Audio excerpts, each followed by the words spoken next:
Welcome to Getting Real with John Natale. I'm your host today, guys, John Natale, with a fantastic interview. This has been one of my favorites so far.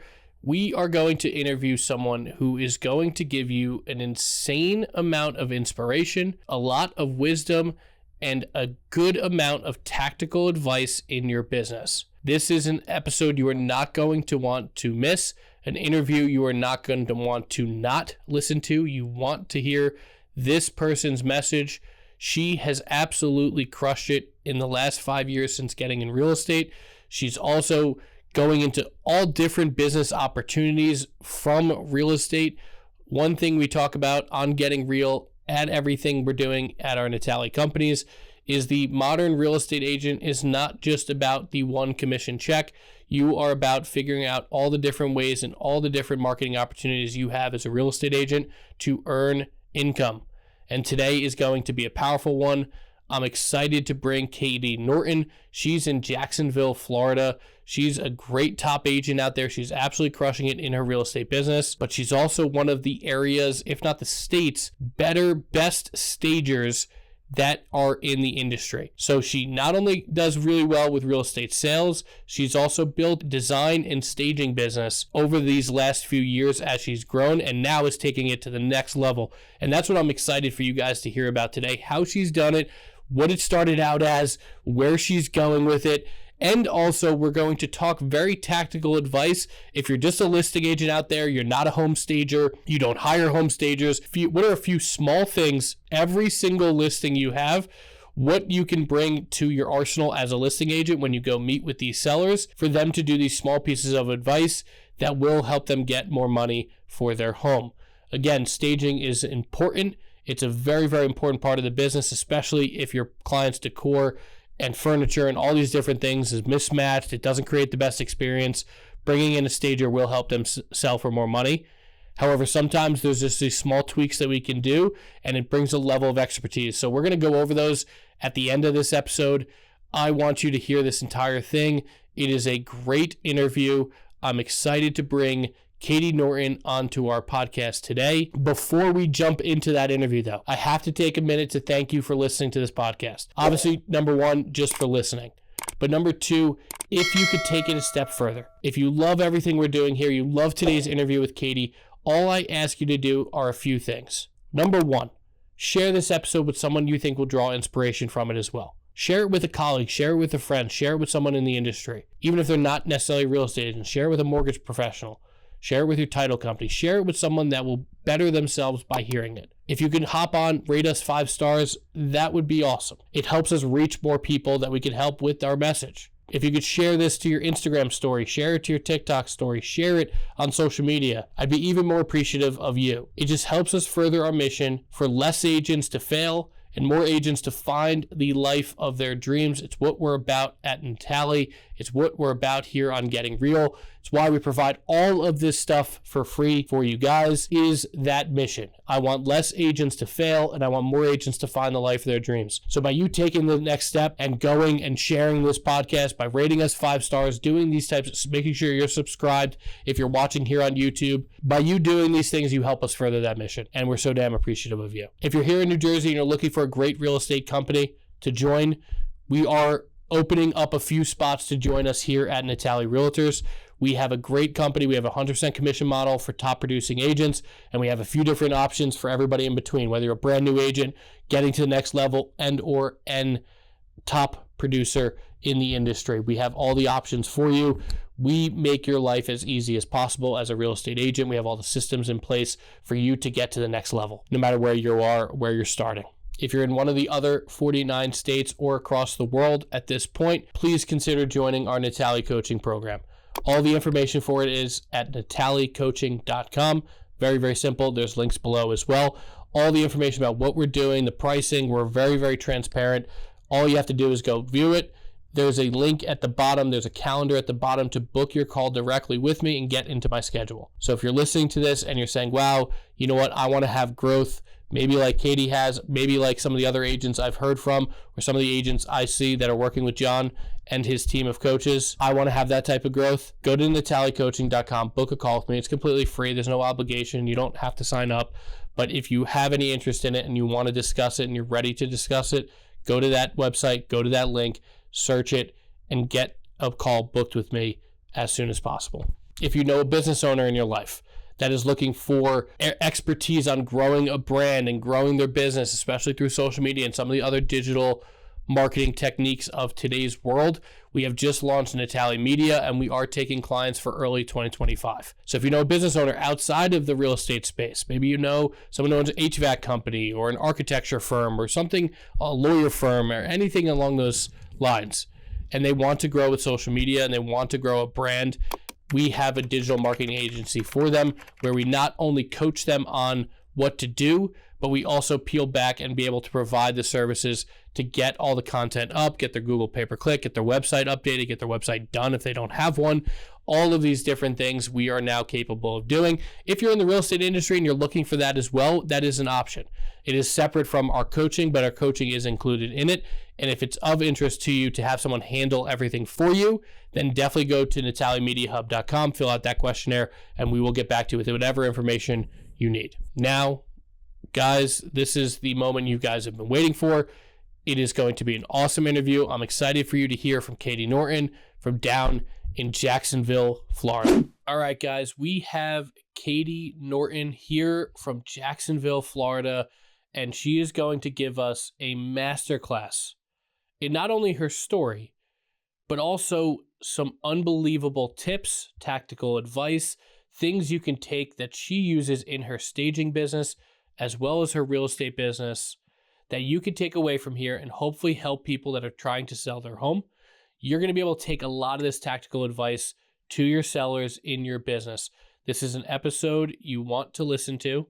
This is an interview I'm excited to have, excited to learn more, dive into Katie's story, learn a lot about staging myself because I'll be honest, I'm not the best stager, but that's why we have people like Katie. She's one of the best in all of Florida. Katie Norton, welcome to Getting Real. My pleasure. Good to be here, John. Absolutely. We're super excited to have you. Let's start here. Let's start early days of your career. Let's start talking about Katie's story. What got you into real estate?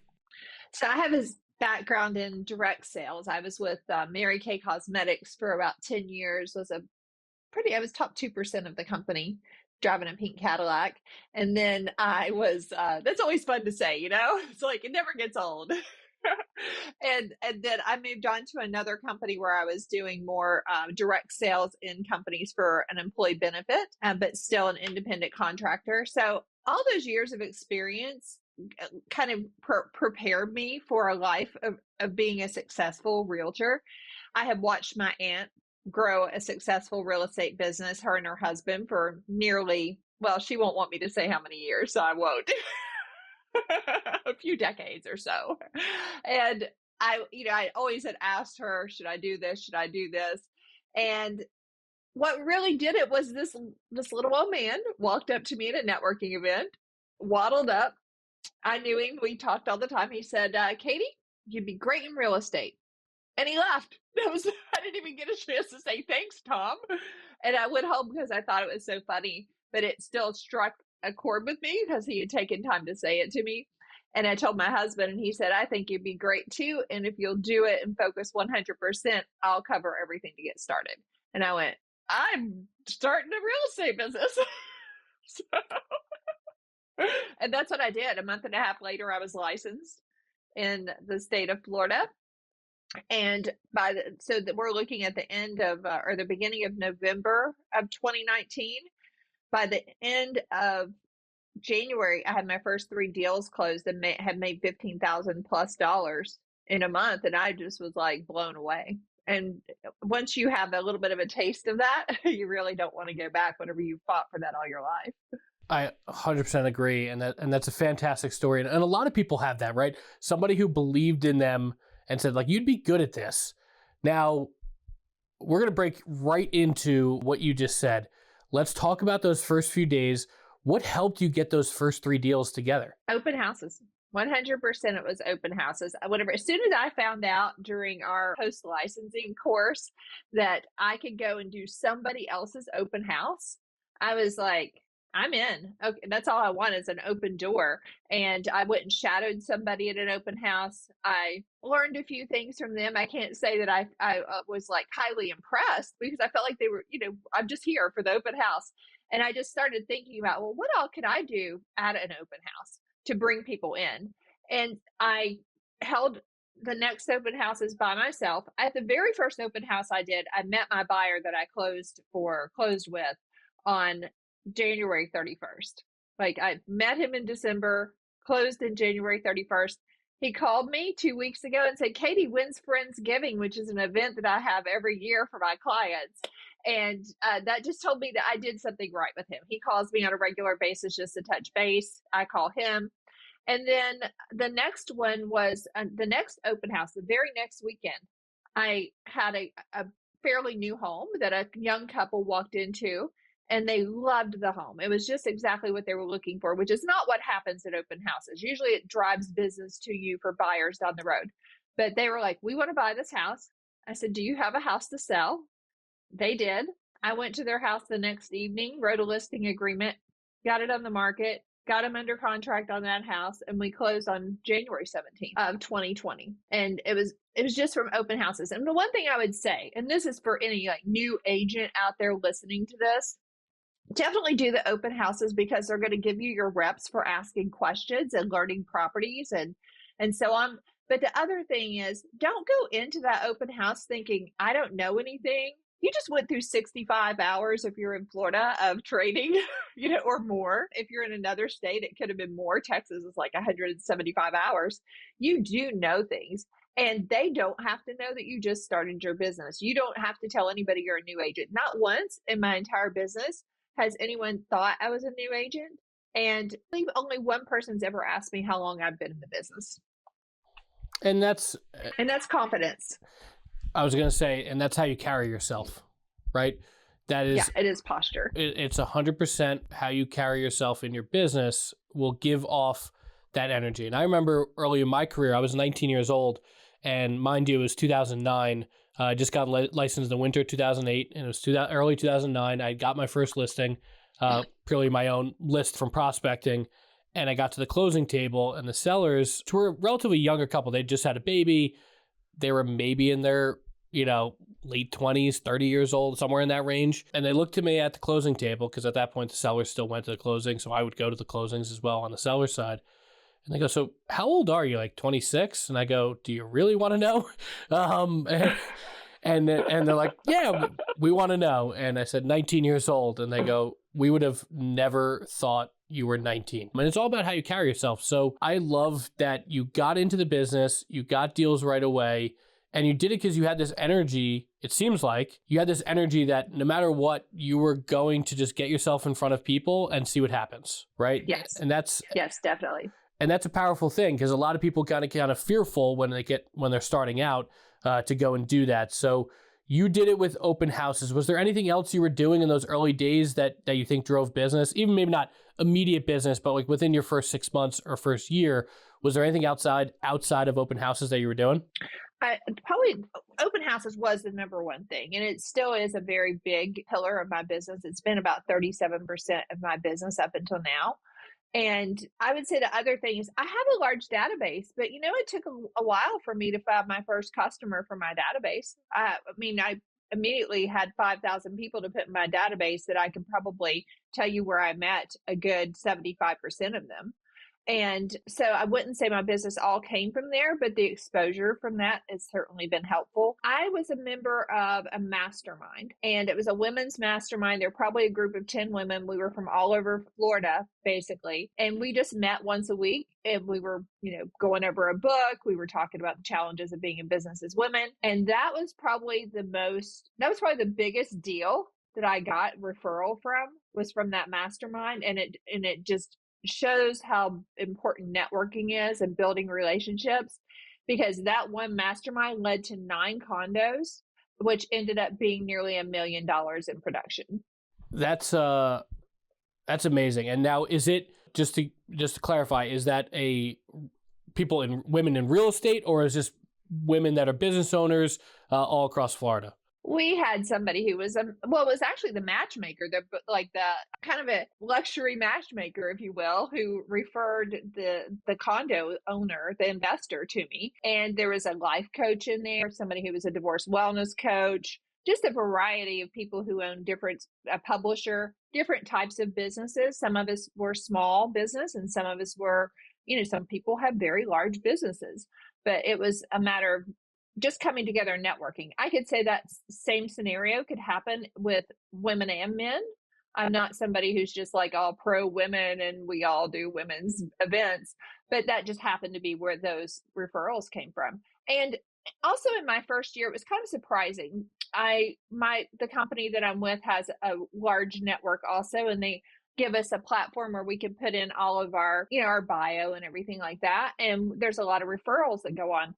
And because I had taken the time to complete the bio, I had several out-of-state referrals that first year in business, because whenever someone went to look for me, they didn't just see my picture and my contact information. They had a little information about me. And I learned right away that that's something to not only do, but to keep up with, to update it, and then keep in contact with people as you go along. That makes sense. So I want to go back to this too, because I think a lot of our listeners have a database before they get into real estate, right?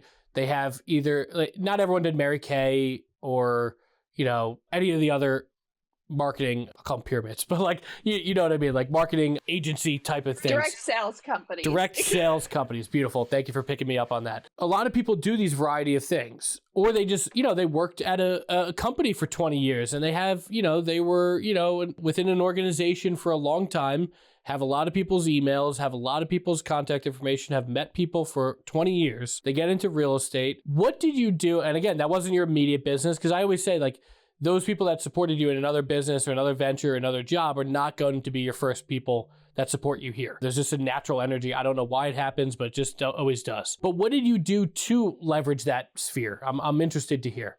Mostly social media. And not to the level that I'm doing it now with videos and so on. I've always been adopted to social media as soon as it came out. I used to, when Facebook first came out, I was teaching classes to people on how to utilize Facebook. And because it was a great way for me to connect with my team and for friends and family, of course.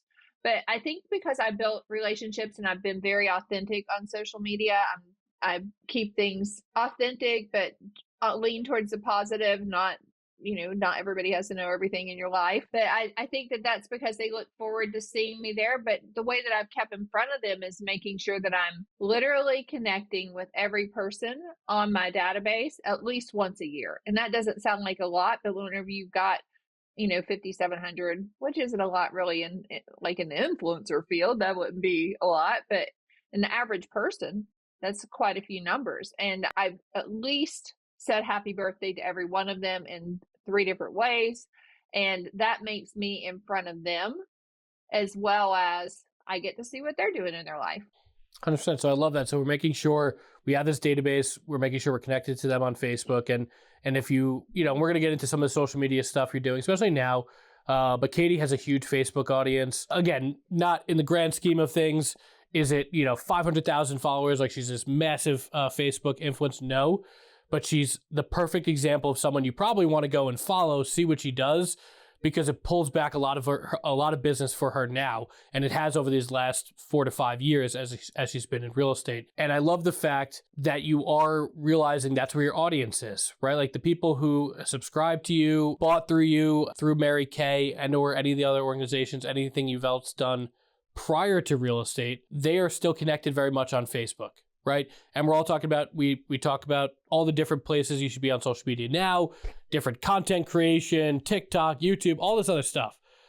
But when it boils down, for most people, if you are millennial, really my age or older, Facebook is still a pretty huge portal for people. If you're Mm-hmm. 50, 52, 55, 60, 65, yes, I do believe a lot of them, trust me, because I get those clients, are on TikTok. I think they're on YouTube to a certain degree. And if you hit them because you're one of the only people doing it, you're going to do well. But those people are still going on Facebook for 45 minutes to 60 minutes a day. And there's a huge audience there. And Katie's someone who's really done well, especially even now. But in 2020, that was, I'm sure, hugely prevalent for you to be omnipresent on Facebook and continuing to connect with those people. And I love that piece of advice, and I hope everyone takes it. If you're coming from an industry where you have a lot of connections, making sure if you're leaving that industry, making sure you're not leaving just that database behind, or just putting it, I love that Katie said she didn't just put it on her, CRM that her brokerage provides and then never do anything with. She went in, make sure she's connected to these people, and then obviously gave them a little bit of what they wanted to see because they stayed following her, and she continued to grow it and got a lot of business from it. So I absolutely love that. Let's talk about, whether it's the early days now, some, positive and negative things you've done. Let's start with negative. Let's start there. I always like starting with the bad so then we can get to the good. What's like one mistake you made? And it could be a big mistake. It could be a funny mistake. It could be something you just screwed up on and realized after. But what would you say your biggest mistake in real estate so far has been? My biggest mistake in real estate was spending way too much money in the wrong area. So I had signed up for a program that was promising so much, and they did deliver all the goods for it, but it was too many goods and not enough contact. And I ended up spending nearly $30,000 in a year on this program, and there was no way out of it. There was no way out of it whatsoever. I would say that was the biggest mistake that I made. I don't know. I guess I didn't do enough reflective thinking prior to moving forward and thinking about how that was going to impact things. I was just looking for what was going to accelerate me next. Does that make sense? 100%. Was it a lead program, a coaching program? And we don't have to get specific. I'm just asking, was it? Yeah, it was a coaching program. It was a coaching program. Okay. I had gone to a free 3-day thing, and that was great. It was motivational. It was, it sounds, now I look back now and I think as seen on TV. That's what I feel like I was, like, as seen on TV, and now I've got the gadget in the closet and I'm not doing anything with it. 100%. And that's, obviously from what I've designed with our coaching program is the antithesis of that, right? Like to go against those types of, we're not going to call out the coaching program, there's no need for it, No. but go against those types of programs, because that's honestly why I started Natale Coaching. To be perfectly honest, we're not going to go too deep into my story, but this is about Katie. But it's important for our listeners to understand there are so many different, whether it's in real estate, life, business. I mean, Katie just gave you a few that she was in that networking group, right? There's life coaching, divorce coaching. There's a coach for everything nowadays. If you're ever going to do a program, you need 100% to make sure it is going to be a good fit for you. And also make sure that if it's not a good fit, like you understand exactly what the policies are. And if things are, it seems great because there's a huge ad spend behind it and there's all this action and all this other stuff and all this stuff that's provided. But if it's not working for you, if there is some sort of outlet or a way to get out of it type of thing, if it's not delivered to you in the way you thought. So, that can be a costly mistake. And that's a lot of people. I get a variety of different answers from everybody that I've interviewed. And it's typically down to spending money on something that they didn't need. And that shows something I'm huge about in everything that I do with the agents I work with across the country, is to make sure before you go and spend some money that you absolutely need it. This isn't about being cheap or being like 100% frugal at all times, but make sure you absolutely need it and make sure it is going to get you to the next level. Whether that's leads, coaching, anything you're investing, you're going to buy a truck to help people move and put your branding on it. Anything in that regard that you're going to invest in your business, make sure it's going to bring you an ROI that's, at least 4 times what you're spending, but really should get you to the next level, bare minimum. So I see that, people make that mistake, but you've gotten past it and you're still successful. So that's a great thing. And you've learned a lesson there. Don't spend money after a 3-day webinar.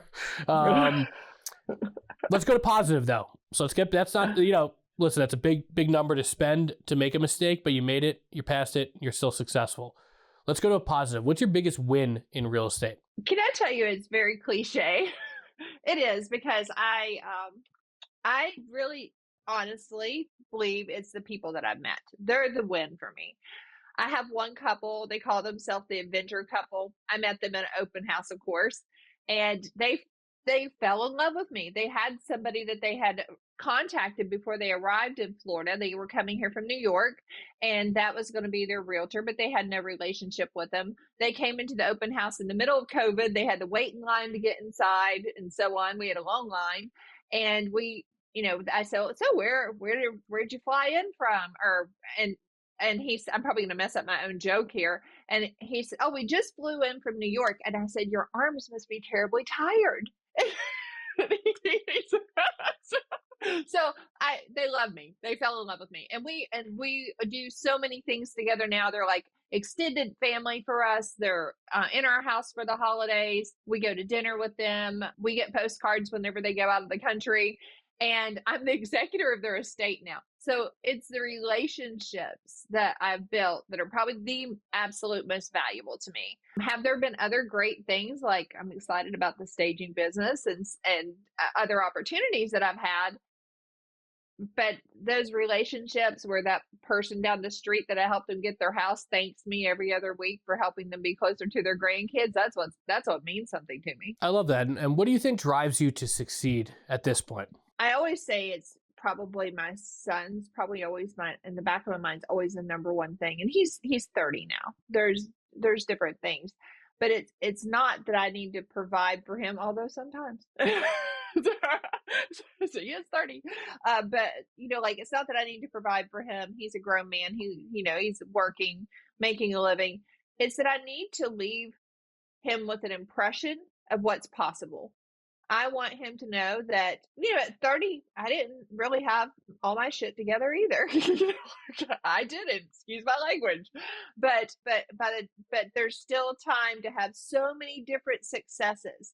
I think one of the greatest compliments that I got was whenever I posted on Facebook. I had posted like one of those things where you ask people what's their impression of you, or what stands out when they think of you. And I've only done this once. And the one person said that you are great at reinventing yourself. And I thought, you know what? I love that, because I don't have to be the same person all my life. I don't have to be in the same company, the same business, the same line of work in order to be successful in what I'm doing right now that makes me happy and fulfilled. And that's really where I want my son to see that, is that I want him to know whatever you're doing right now doesn't really have to be the end all be all, but you can love it right now and move on and do something. There's a lot of time in your life to do a lot of great things. Now I'm feeling super inspired by that. I hope everybody listening and or watching goes and rewinds this, 45 seconds, a minute, and replays that. That was some of the best advice I think I've heard on this podcast. I'm kind of just blown away by how good that was. So I'm a little speechless. Doesn't happen. I'm just glad I didn't cry. But it's real, right? Like you can, and I think that's part of why people love real estate and what the opportunity is here. I think it's why a lot of people fail, because they refuse to kind of innovate and change things, and they stay stuck in their habits, and they take their corporate 9-to-5 job and they put it in real estate, and it just doesn't work that way. Or they want a specific part of real estate, but they don't want all of it, right? You need to reinvent yourself. And I'm going to speak very powerfully here. If I continued doing the activities that I was doing that made me a great real estate agent, I would not be sitting here. I would not be talking to Katie. I would have never met Katie. I wouldn't have met anybody that I coach across the country. I wouldn't have any of the agents I have here at our company. I would have met all of these great people that have become a part of the Natale family if I just kept doing the same activities. But I reinvented myself. Everything changed for me, and my entire world changed. We all have seasons. We all have phases of our life. There's going to be times, our kids, if you have kids, if you don't have kids, it's okay. There's no judgment. Kids, everyone's mind is always, no matter where you are, like even I'm in this interview right now, I'm thinking how my son's doing at pre-K today, right? They're always in the back of your head. No matter what age they are, that's the one commonality. No matter who I talk to, I don't care if you're 85 years old and your kids are 60, you're still worried about your kids and what they're doing.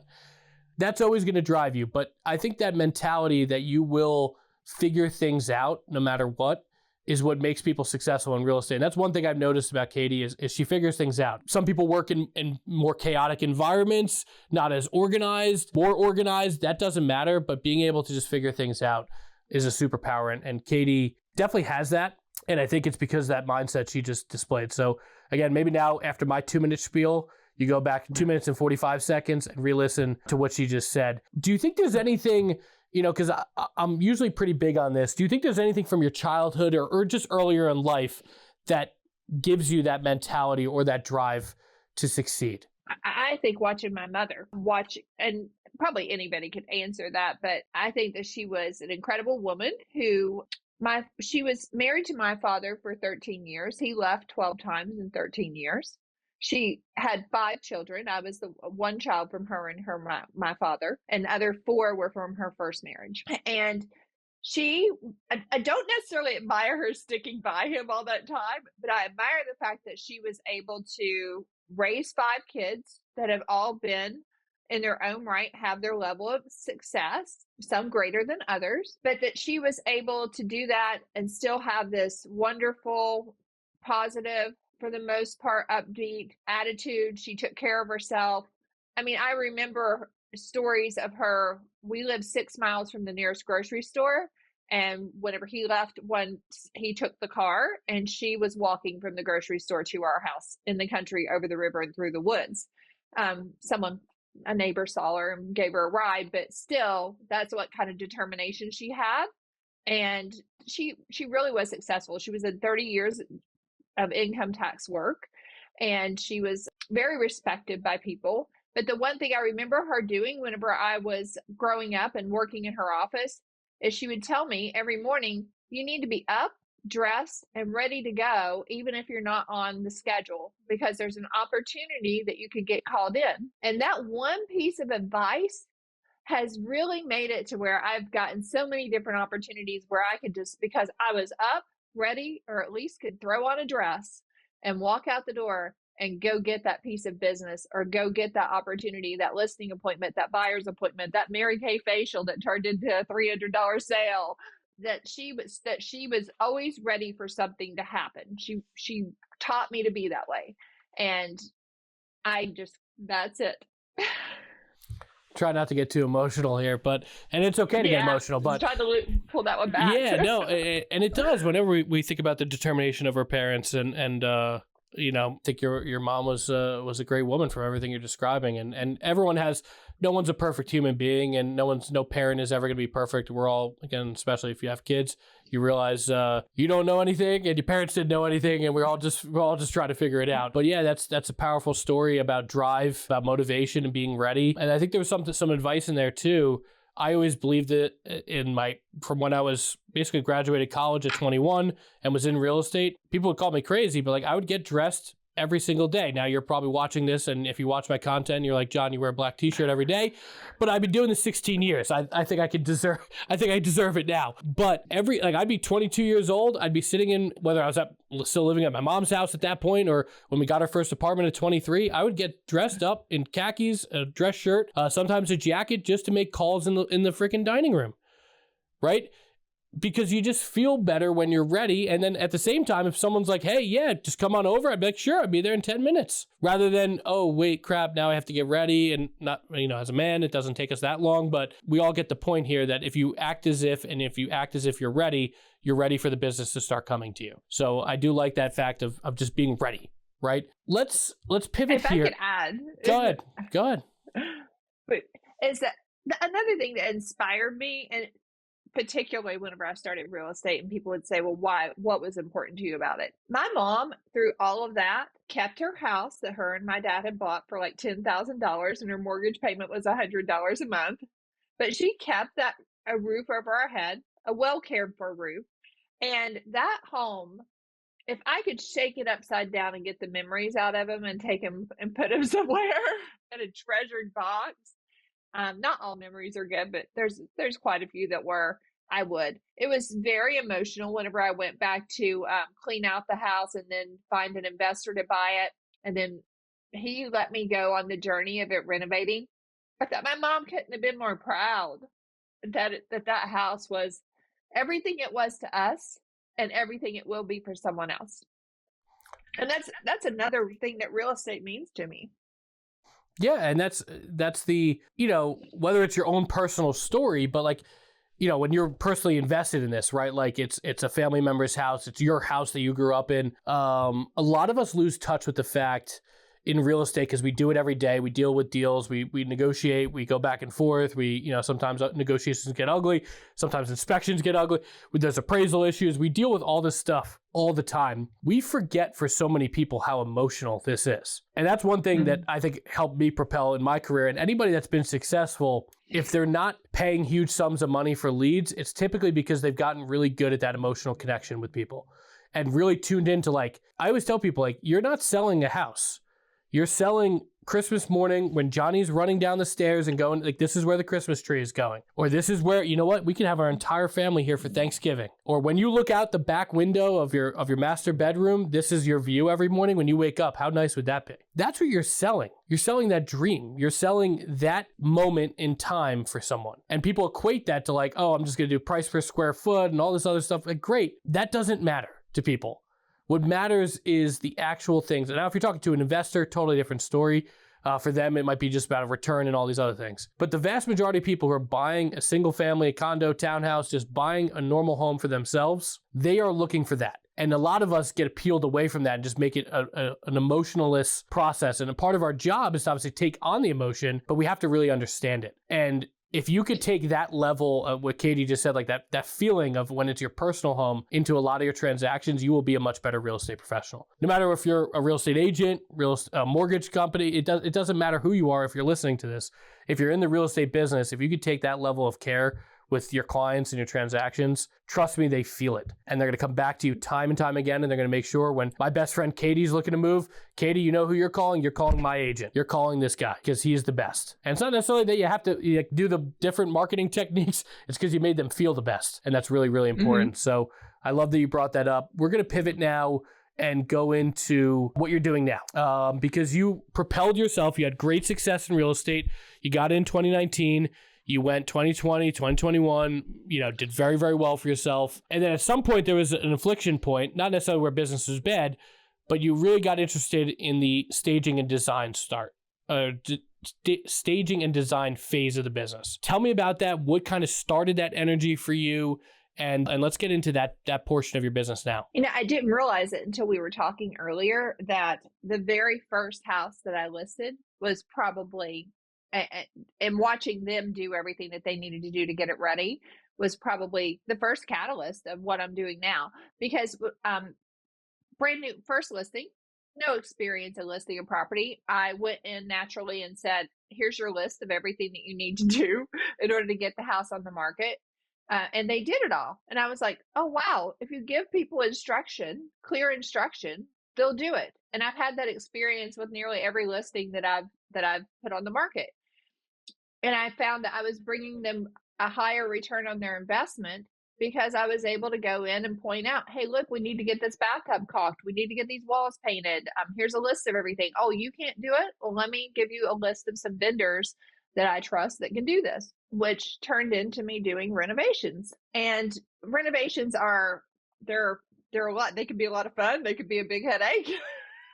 There's a lot that goes into that. But I noticed that the biggest impact on my business was being able to paint that vision for people for how they would live in their home. And the best way to do that is to stage a home, whether it's through virtual or reality staging is what we call it here at Knovate, or whether it's physical staging for a home, and still offering those renovation concepts. But I would say it's just every house that I did where I was able to offer value to them and show them how to take their home from, I can list it at $325 or I can list it at $350. It's up to you what price point you want to list it at and sell it at. But here's your list of things that you need to do to get it done. Are you going to do it yourself, or are we going to accomplish it together?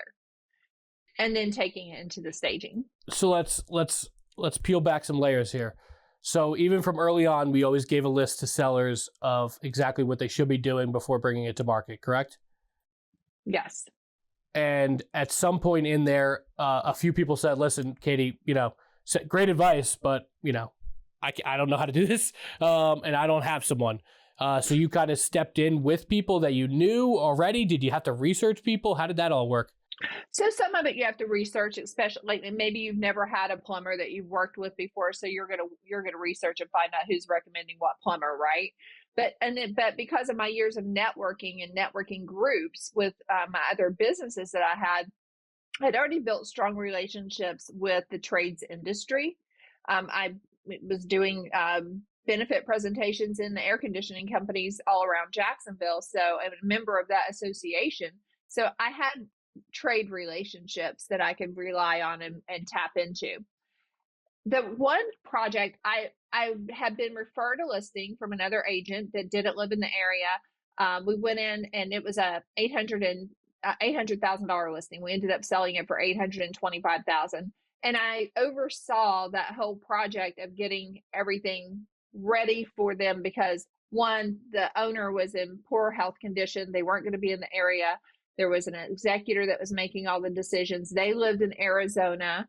So there wasn't anybody there with eyes on the place except for me. So I said, I'll do it. I'll take it over. I wanted the listing. I realized at that point that I was doing a lot of work that other people get for, and that I needed to turn this into a separate business as a concierge service. That led to them having another property that they owned a second property in the estate. It was a condo. And as a matter of fact, one of our Natale family agents did a walk through on it, I think, and they got a lot of views. But on that particular property, it needed gutted from back to front. I mean, pretty much gutted from back to front. And I said, they asked me if I could handle it, and I said yes. And I started an LLC, and I started a separate business to where they could pay me to manage all of those vendors for that renovation. And it was like, it just opened up my eyes to see that there's more money in real estate than listing and helping buyers and sellers in the traditional way. And those areas I enjoy helping someone transform their vision for their house, whether they need to renovate or they just need to see what it's going to look like afterwards, like the staging. And I enjoy helping buyers see how they'll live in a home.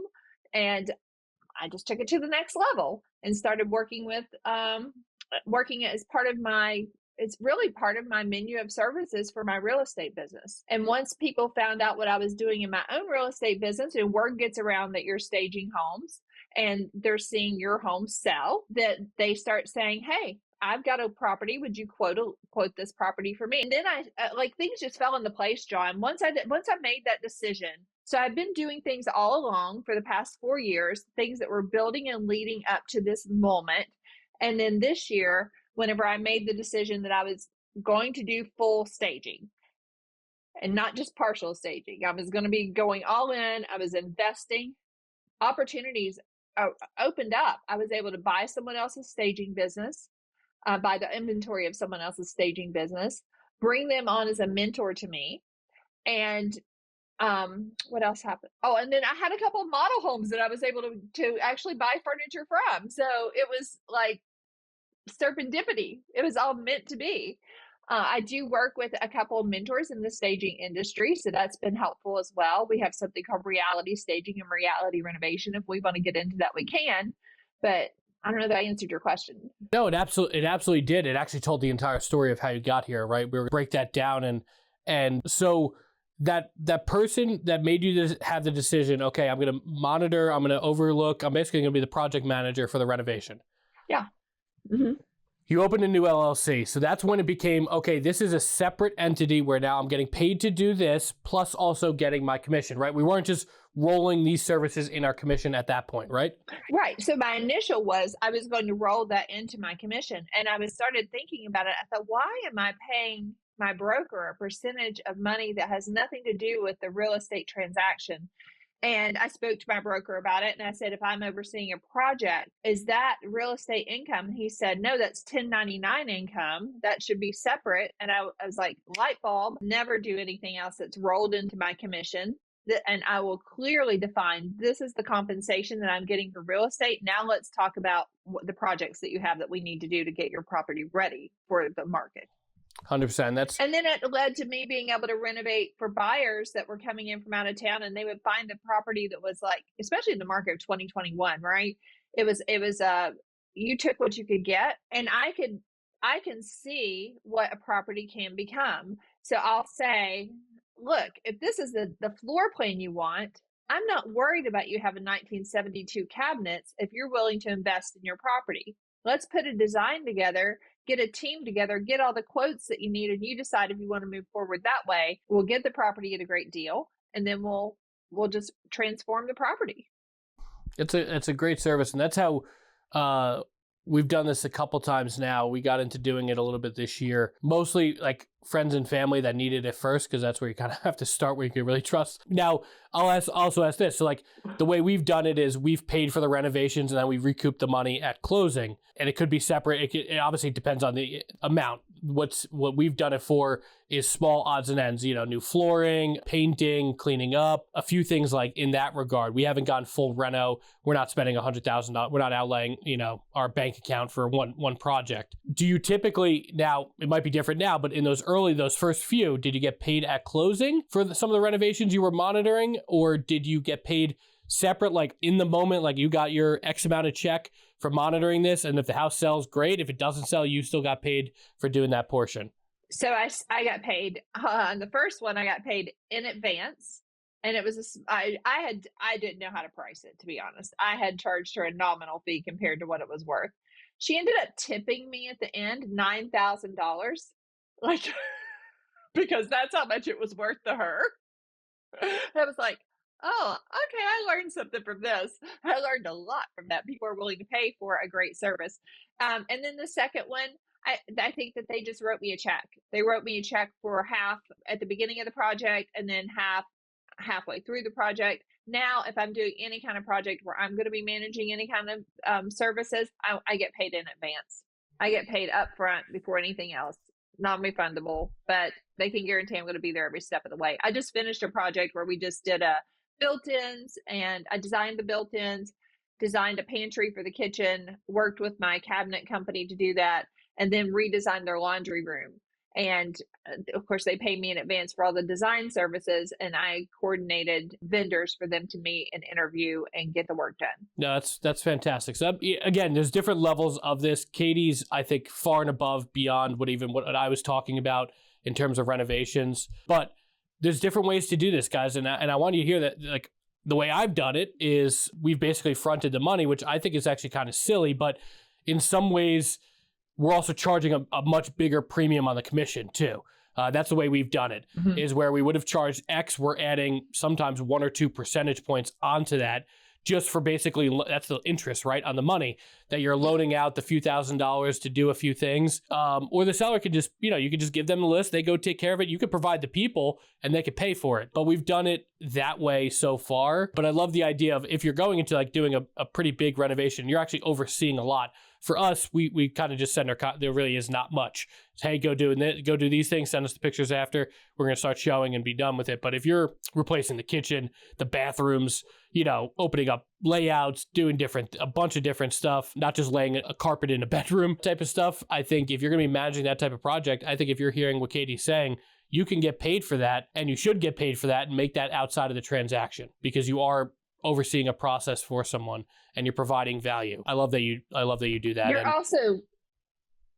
You're also going to be the person, if you're going to do that, it's not just about a paycheck. You're the person who has to solve problems.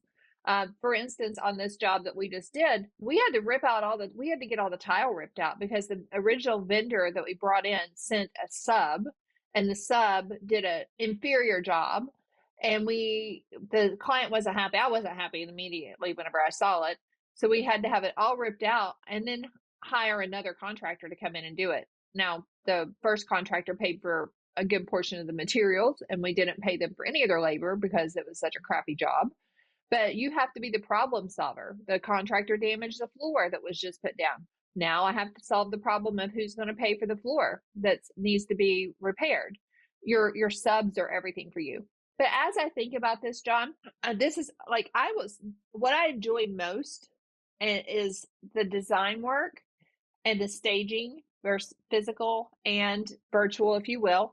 And although I enjoy the actual project management part of it, you have to pick and choose what you're going to be the best at. So what I've done is I've brought recently another company alongside of me that's here in the area. It's another realtor whose husband is a contractor and she works actively in that business.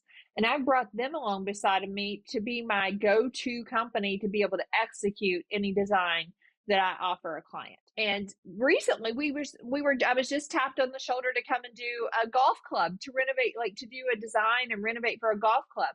But knowing your strengths and knowing your weaknesses is so important, because whenever I walked into the club to look around and see the condition that it was in, because it had been closed for several years, I said, I have just the person to do this work. I'm not the person to do this work. I can see some vision, but this is much deeper than just a vision. So I'm going to introduce you to the right company. And I introduced them to CNC Construction, and they came in and they're doing not the full project, but they're doing all the design work and implementation of a good portion of the project. And now I'm getting paid for a referral on that. Like they're sending me a referral. So I don't have to do that work in order to get an income from a project like that. I could just refer it and expect that there would be a trade agreement to earn money that way. It's very common for interior designers, project managers to have trade agreements in place for products, materials, companies that are going to do the other work. It's very common to have those trade agreements. So I didn't know that.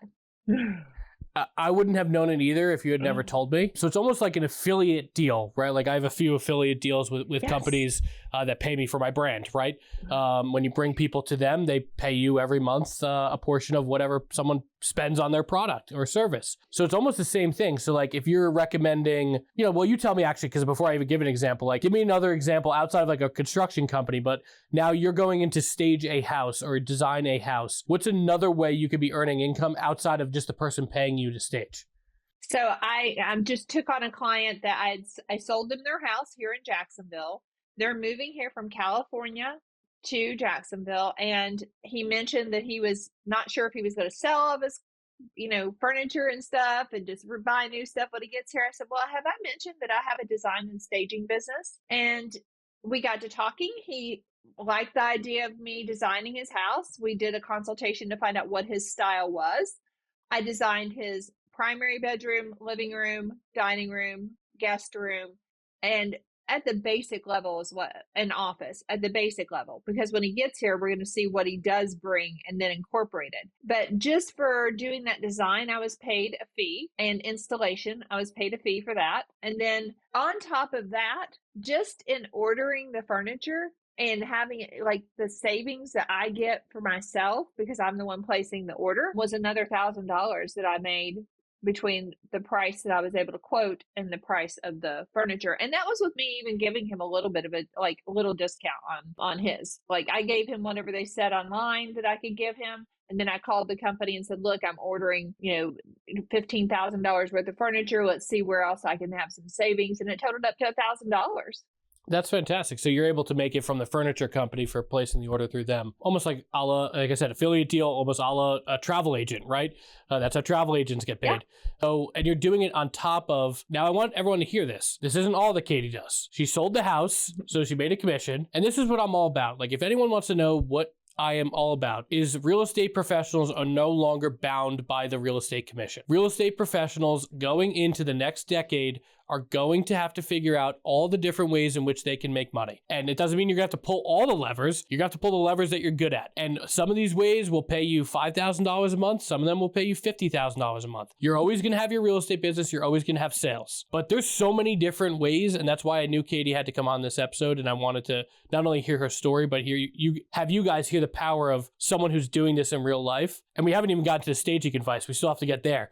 But the reality is this is so cool for someone like me to hear about exactly what Katie's doing, to pull all these different levers, because you may not think $1,000 is important. And to Katie's grand scheme of her yearly income, it probably isn't. But just like for me, how much money I earn from TikTok each month doesn't really matter to me. I'm not living on it. But you know what? TikTok pays my mortgage most months. And I don't know about you, but I'm fortunate to have bought in 2020, so my mortgage payment's pretty low. But I don't know about you, but to make $1,500 to $2,000 a month from something I'm already doing to propel my business forward is pure luxury. And if I didn't do it though, right, I'd be giving money away and I'd be leaving it on the table. That makes me more and more comfortable. And so that's what I love about what Katie's saying right now is there's so much opportunity out there, whether it's in staging or design and or just something else you figure out. So great advice. I absolutely love it. I love that you figured out really just starting to figure out all the levers you can pull and how to make money and how to maximize those profits, right? We're still figuring out how much to charge for all this stuff. Before we get into some of that staging advice, let's talk about, you did mention it in your story of getting started and where you are now, but we've obviously almost like 4, 5, maybe even 10x'd our staging ability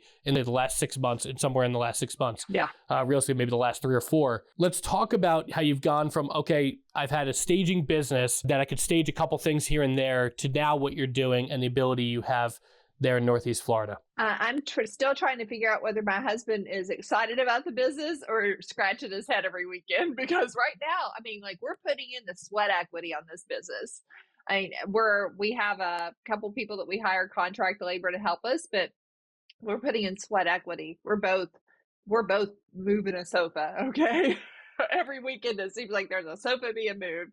But we have, since we started not started because I've been doing things for a long time, but since we got real serious about it, let's just say since June, we purchased an entire model home of furniture. We purchased 3 or 4 storage units of furniture from a staging business.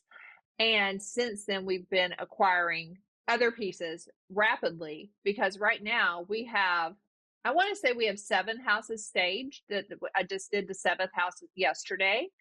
So, and that may not be a lot to someone listening that has a long time staging business, but do you have a real estate business running beside of it? Do you have a design service going on? What all do you have going on? I think it's pretty dang good. I'm not unhappy about it. It's last month we brought in an extra $14,000 gross. I mean, there's expenses that come out of that because you have to pay for storage units and so on, but there's, and you have to pay somebody to help you lift that couch and move it. And you have to pay for a U-Haul to get it here and there. I like the idea of branding my own truck. But I think I've gotten off track on the question but we have 10x'd it.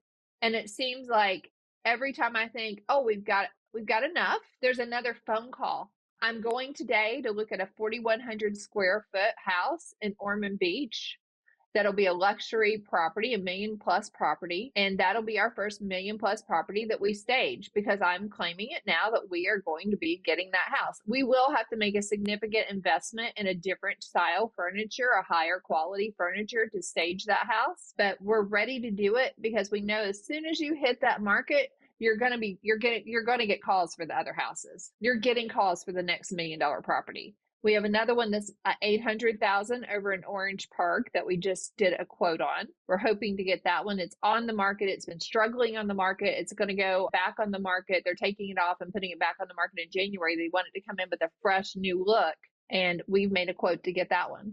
So I think whenever something's chasing you like that, money loves speed, and we're moving as fast as we can. 100%. You have to, when you have opportunity, and it's the same thing I've always said, even on like the content side of things, you have to move. Like, there's an absolute opportunity in social media right now. It's only going to be available realistically maybe through the end of 2025. I predicted in many markets it'd be done by this year. In some markets it is, right? It's already saturated, right? There's 10 or 15 bigger brands that have been built out, and you're probably done if you already look out and see those 10 or 15. But in the vast majority, like even in our area, if you're here in New Jersey where I am and at the Jersey Shore, you go on social media, probably one of the only people you're seeing very, very often is me. And that's a good thing. If you're listening, that's not an egotistical statement. That's a good thing, especially if you're prettier than me and can speak better than me and do all these things better than me. You have one person to compete with.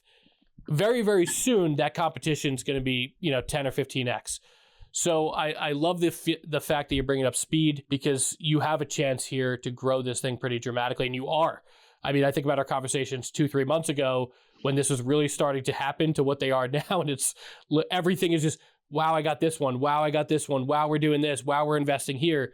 And the great thing about what you're doing too is it's a very profitable business too. And we're not going to go into the nooks and cranny of the staging, because I actually really want to get to some of those finer points of help for agents, right? Hopefully everyone's drawn inspiration from this point that there is so much opportunity out there in real estate, whether it is you've always thought about staging, you've always thought about that type of design business as well as real estate. I think Katie's a great person to reach out to if you have any questions. But I do want to go over, because again, you had to have learned some of this stuff. I mean, you can always have an eye towards design. Typically people that do this have that eye, but you have had to have learned some of it somewhere. Did you always have an eye? Did you always keep up with home design trends, or did you just find a mentor and start learning it because you liked it? How did that start? And then let's get into some tactical advice. I think probably HGTV elevated or like it motivated a lot of people. We sat in front of the television watching for a long time. And I'm a doer, so I'm going to put into action something that I enjoy. I think once I had the opportunity to actually take action, getting in the real estate market and actually take action on things that I'd seen other people do, made me realize that I would be good at that too. I think we all have gifts, but I do believe that if you have a burning desire, like something that keeps rolling around in your brain and your gut, that it's something, oh, I think I really love that, and you don't take action on it, that you've missed out on one of the biggest opportunities of your life. I think you can take action in small ways. You know, you might start with something small, but as long as you take an action, it's going to start that momentum. And the momentum will continue as long as you're putting forth the effort in it. And that's kind of what's happened with me. Have I always had an eye for it? I'm thinking back to my mom's house whenever we were little. It was nice, but we weren't really great decorators. and I've always tried to pull my house together, but you know, I struggled with money for a long time. So it wasn't like I could have put a lot into a house to make it really nice. And if you looked at my house now, you'd think she stages houses because because we just live and love living in our house. But I think HGTV, I'll give them credit for giving a vision to people. But keep in mind, that is Hollywood still. It's a lot of grind behind the scenes to do something like this. Yeah, no, I totally agree. HGTV could definitely, start it out. So that's what gave you the motivation to say like, oh, I'm actually kind of interested in this and let's kind of see where it goes. So I love that. What are, you walk into a listing now, and again, I want to get super tactical here. You walk into a listing now, it has furniture, again, someone's just living there. Like you go into your house now. You come into mine where my son, there's this whole trend on TikTok right now about living room families where like your living room is when you have young kids. When I grew up, there was those, like the living room was like a nice space that was like always kept really nice. When toys came out there, they were put back in our rooms, right? Like we played in our bedroom or like in the basement. Now there's this whole concept for millennials of living room families where like the living room is a place for fun. And like, but that means literally there's this shit everywhere. And it is always okay to curse here on Getting Real. But there's just shit everywhere. It's just a mess. We clean it up, and then seemingly our 4-year-old son, within 4 hours, has it right back to where it was. But you walk into like a house, like where people are just living. What are the first 2 or 3 things you're telling them in the like staging design, not even really design, but staging process? Like they're going to hire you to sell their house. What are the first 2 or 3 pieces of advice? So whenever I walk in, I ask them if I said, how do you want to do this? Do you want to do a tour first, or do you want to sit down and talk first? I always want them to give me a tour first. And I always ask permission to be very direct with them. I say, can I be very direct in what I'm seeing and what needs to be done in order for you to get the highest return on your investment for your property? And a lot of this depends on whether it's my listing that I'm going in to consider staging, or whether I'm going in to actually just talk to them as a staging client. Usually the listing agent will hire you for the stage. If it's a staging client, they already know what needs to be done. But if I'm going into my listing, I'm immediately decluttering, of course. But I'm not just saying, okay, I'm actually not going to I'm going to give them a staging report. I'm going to ask them, can I give you a staging report at the end? If you hire me, you're going to get this staging report that's going to tell you exactly everything you need to do. I might mention a few things, but I'm not going to give them the whole ball of wax till I get something signed on the dotted line that I'm their listing agent and they've hired me for that portion of the job. So, but let's assume they have. I'm going to tell, we're decluttering immediately. We're depersonalizing. We've all heard that. But then I'm looking at space planning. what are we removing from that house in order to make it flow properly? So we want to make sure that we can get through the living room and it makes sense and it highlights the feature of the house. And if they don't even know what the feature of that room is, I'm going to make them see what the feature should be. And we're going to find a way to highlight it, whether it's with art, rearranging the furniture. I tell them, if you really want to get top dollar, then I need to have pretty much free reign. Is there anything I don't have free reign over to do or say? And as long as they give me full permission, I'm gonna go after it. We know we might turn furniture a way they've never seen it turned before. I'm definitely going to encourage them to paint their house because most people have fingerprints on the walls. And that clean is the number one thing that sells a home, as you well know, John. And I think that giving them those tips are part of being a good stager and being a good listing agent. And I'm looking for things that are not repaired properly. I want to make sure all that's done as well, because it doesn't matter how well it's staged if it's not in good repair. So we want to give them the very best, impression that we can give them. So declutter, rearrange, freshen it up, clean, even if I have to hire cleaners to come in to do that and then give them a bill for that at closing. We're going to get cleaners in there to make sure the place is clean. I always think about the front door. And this may not be something that you're going to stage. Well, you are. You're going to put out a doormat. Maybe you're going to put chairs on the porch. Maybe you're going to put patio furniture out there. You're going to put a wreath on the door. But if that front door does not have a good handshake, that's the first impression that they have outside of the internet. That has to be a good handshake whenever they grab a hold of that door. It shouldn't be some rusty doorknob. It shouldn't be some rusty handle. The lock should work. It needs to be bright and shiny, like it's welcoming a new family into it. And those are the things that I look for. I mean, like, I look for dirt places. I look for, then I go in with the staging. I want things to be cohesive. I would give advice to a realtor that, like, if someone's if they're not going to pay for staging for their house, then give them a list of things that they should probably go purchase and use themselves in the house. Even if they changed out all of their comforters to white comforters from Sam's Club for $40 and changed out all of their towels to fresh white towels and made sure those were the towels that weren't used and the ones that aren't in sight, then that's something that they can do. They can go and get some plants, even if they're fake, and add some greenery into the house. That makes a big difference, having greenery in the house. And everybody always says, keep your counters clean. That's not what a stager means. They mean get all your appliances off the counter and all the crap that means that you have to work in that kitchen, and we want to make it look lovely. Now we're going to go in there and put cutting boards and canisters and fruit, and we're going to clutter it up with other stuff. Absolutely. No, I think actually you just, my next question was going to be, what are the 3 or 4 small things that you can do? So I heard, as a listing agent, now I'm actually going to peel back first to this point. Katie asked people, can I be direct with you? I think that's an important question. I do that very similarly with clients as well, because sometimes you have to be honest, and honesty is actually what people are paying you for. So I love that you just phrased it that way. Like, can I be direct with you? You probably look at them straight in the eyes and they probably tell you yes. And then you can be direct with them. And it's not about bashing the house or bashing a space. It's just saying, hey, this needs to be done. I love that. I also love the idea of not providing a report, or really not even not providing, but providing a report, especially when you get hired. Make that part of your process. Like, I am going to provide a report. Maybe you have a staging option. Maybe you are a stager. Maybe you know one of your friends is a stager, and that could be an option for someone.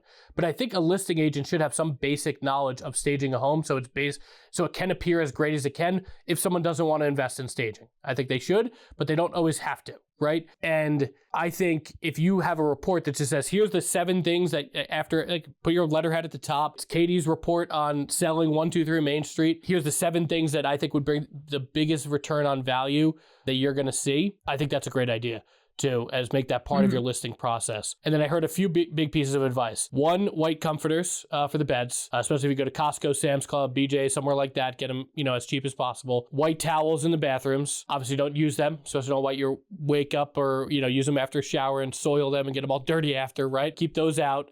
And then not as much, but like real tasteful greenery, like bringing some, especially a lot of houses are painted white or neutrally, bringing some greenery to the spaces.